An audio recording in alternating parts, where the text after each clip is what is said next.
ಭಗವದ್ಗೀತೆ ಅಧ್ಯಾಯ 14 ಗುಣತ್ರಯ ವಿಭಾಗಯೋಗ. ವಸುದೇವಸುತಂ ದೇವಂ ಕಂಸಚಾಣೂರಮರ್ದನಂ ದೇವಕೀ ಪರಮಾನಂದಂ ಕೃಷ್ಣಂ ವಂದೇ ಜಗದ್ಗುರುಂ. ಶ್ರೀಕೃಷ್ಣಂ ವಂದೇ ಜಗದ್ಗುರುಂ. ಓಂ ಶ್ರೀ ಪರಮಾತ್ಮನೇ ನಮಃ. ಶ್ರೀಮದ್ಭಗವದ್ಗೀತಾ ಅಥ ಚತುರ್ದಶೋऽಧ್ಯಾಯಃ. ಶ್ರೀಭಗವಾನುವಾಚ ಪರಂ ಭೂಯಃ ಪ್ರವಕ್ಷ್ಯಾಮಿ ಜ್ಞಾನಾನಾಯ ಜ್ಞಾನಮುತ್ತಮಂ ಯಜ್ಞಾತ್ವಾ ಮುನಯಃ ಸರ್ವೇ ಪರಾಂ ಸಿದ್ಧಿಮಿತೋ ಗತಾಃ.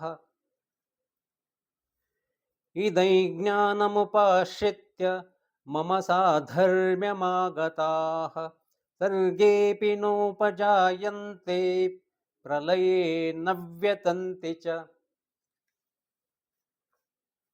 ಮಮ ಯೋನಿರ್ಮಹದ್ಬ್ರಹ್ಮ ತಸ್ಮಿನ್ ಗರ್ಭಂ ದಧಾಮ್ಯಹಂ ಸಂಭವಃ ಸರ್ವಭೂತಾನಾಂ ತತೋ ಭವತಿ ಭಾರತ. ಸರ್ವಯೋನಿಷು ಕೌಂತೆಯ ಮೂರ್ತಯಃ ಸಂಭವಂತಿ ಯಾಃ ತಾಸಾಂ ಬ್ರಹ್ಮ ಮಹದ್ಯೋನಿರ್ ಅಹಂ ಬೀಜಪ್ರದಃ ಪಿತಾ. ಸತ್ವಂ ರಜಸ್ತಮ ಇತಿ ಗುಣಾಃ ಪ್ರಕೃತಿ ಸಂಭವಾಃ ನಿಬಧ್ನಂತಿ ಮಹಾಬಾಹೋ ದೇಹೇ ದೇಹಿನಮವ್ಯಯಂ. ತತ್ರ ಸತ್ವಂ ನಿರ್ಮಲತ್ವಾತ್ ಪ್ರಕಾಶಕಮನಾಮಯಂ ಸುಖಸಂಗೇನ ಬಧ್ನಾತಿ ಜ್ಞಾನಸಂಗೇನ ಚಾನಗ. ರಜೋರಾಗಾತ್ಮಕಂ ವಿದ್ಧಿ ತೃಷ್ಣಾಸಂಗಸಮುದ್ಭವಂ ತನ್ನಿಬಧ್ನಾತಿ ಕೌಂತೆಯ ಕರ್ಮಸಂಗೇನ ದೇಹಿನಂ. ತಮಸ್ತ್ವಜ್ಞಾನಜಂ ವಿದ್ಧಿ ಮೋಹನಂ ಸರ್ವದೇಹಿನಾಂ ಪ್ರಮಾದಾಲಸ್ಯ ನಿದ್ರಾಭಿಸ್ ತನ್ನಿಬಧ್ನಾತಿ ಭಾರತ. ಸತ್ವಂ ಸುಖೇ ಸಂಜಯತೆ ರಜಃ ಕರ್ಮಣಿ ಭಾರತ ಜ್ಞಾನಮಾವೃತ್ಯ ತು ತಮಃ ಪ್ರಮಾದೇ ಸಂಜಯತ್ಯುತ.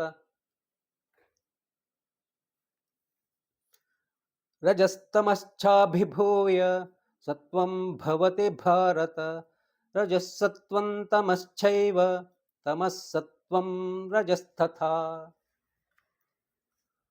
ಸರ್ವದ್ವಾರ್ವೇಷು ದೇಹೇಸ್ಮಿನ್ ಪ್ರಕಾಶ ಉಪಜಾಯತೆ ಜ್ಞಾನೈ ಯದಾ ತದಾ ವಿದ್ಯಾತ್ ವಿವೃದ್ಧಂ ಸತ್ವಮಿತ್ಯುತ.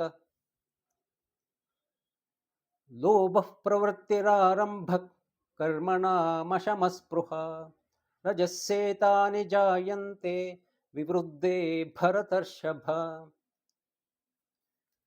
ಅಪ್ರಕಾಶೋ ಪ್ರವೃತ್ತಿಶ್ಚ ಪ್ರಮಾದೋ ಮೋಹ ಏವ ಚ ತಮಸ್ಸೇತಾನಿ ಜಾಯನ್ತೆ ವಿವೃದ್ಧೇ ಕುರು ನಂದನ. ಯದಾ ಸತ್ವೇ ಪ್ರವೃದ್ಧೇ ತು ಪ್ರಲಯಂ ಯಾತಿ ದೇಹಭೃತ್ ತದೋತ್ತಮವಿದಾಲ್ಲೋಕಾನ್ ಅಮಲಾನ್ ಪ್ರತಿಪದ್ಯತೆ. ರಜಸಿ ಪ್ರಲಯಂ ಗತ್ವಾ ಕರ್ಮಸಂಗಿಷು ಜಾಯತೆ ತಥಾ ಪ್ರಲೀನಸ್ತಮಸಿ ಮೂಢಯೋನಿಷು ಜಾಯತೆ. ಕರ್ಮಣಃ ಸುಕೃತಸ್ಯಾಹುಃ ಸಾತ್ವಿಕಂ ನಿರ್ಮಲಂ ಫಲಂ ರಜಸಸ್ತು ಫಲಂ ದುಃಖಂ ಅಜ್ಞಾನಂ ತಮಸಃ ಫಲಂ. ಸತ್ವಾತ್ ಸಂಜಾಯತೆ ಜ್ಞಾನಂ ರಜಸೋ ಲೋಭ ಏವ ಚ ಪ್ರಮಾದಮೋಹೌ ತಮಸೋ ಭವತೋ ಜ್ಞಾನಮೇವ ಚ.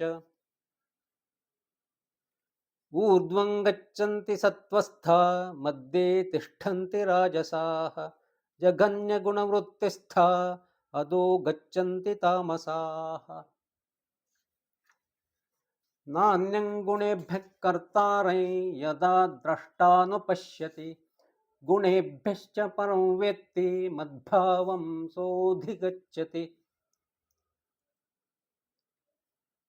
ಗುಣಾನೇತಾನತೀತ್ಯತ್ರೀನ್ ದೇಹಿ ದೇಹಸಮುದ್ಭವಾನ್ जन्म मृत्युजरा दुःखैर्विमुक्तो मृतमश्नुते। अर्जुन उवाच कैर्लिङ्गैस्त्रीन् गुणानेतान् अतीतो भवति प्रभो किमाचारः कथं चैतांस् त्रीन् गुणानतिवर्तते। श्रीभगवानुवाच प्रकाशं च प्रवृत्तिं च मोहमेव च पाण्डव न द्वेष्टि सम्प्रवृत्तानि न निवृत्तानि काङ्क्षति। उदासीनवदासीनो गुणैर्यो न विचाल्यते गुणा वर्तन्त इत्येव योऽवतिष्ठति नेङ्गते।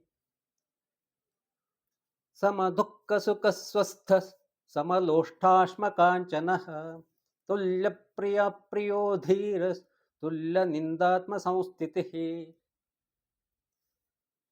मानापमानयोस्तुल्यस्तुल्यो मित्रारिपक्षयोः सर्वारम्भपरित्यागी गुणातीतः स उच्यते। माञ्च यो व्यभिचारेण भक्तियोगेन सेवते स गुणान् समतीत्यैतान् ब्रह्मभूयाय कल्पते। ब्रह्मणो हि प्रतिष्ठाहम् अमृतस्य व्ययस्य च शाश्वतस्य च धर्मस्य सुखसैकान्तिकस्य च। ॐ तत्सदिति श्रीमद्भगवद्गीतासु उपनिषत्सु ब्रह्मविद्यायां योगशास्त्रे श्रीकृष्णार्जुनसंवादे गुणत्रयविभागयोगो नाम चतुर्दशोऽध्यायः। ॐ श्रीकृष्णार्पणमस्तु।